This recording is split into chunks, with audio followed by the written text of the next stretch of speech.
Obec Beňuš leží v údolí Hrona medzi Fabovou hoľou a Nízkymi Tatrami, východne od okresného mesta Brezno.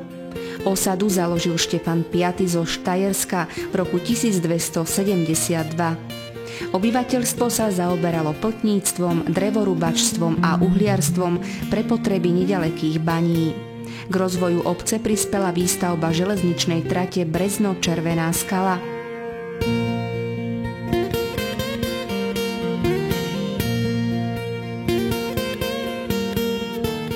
Dominanta obce, rímskokatolícky kostol Narodenia Panny Márie, pochádza z roku 1778.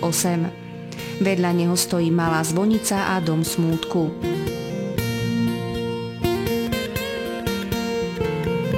Obec je sídlom odštepného závodu štátneho podniku Lesy Slovenskej republiky.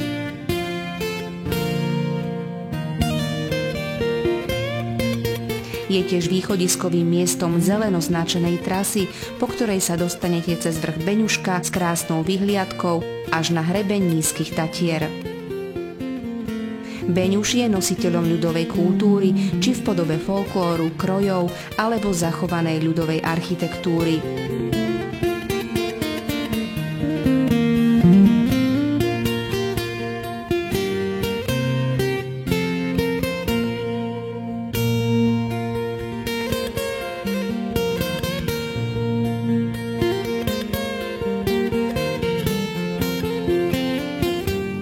Súčasťou obce sú aj miestne časti Gašparovo a Filipovo.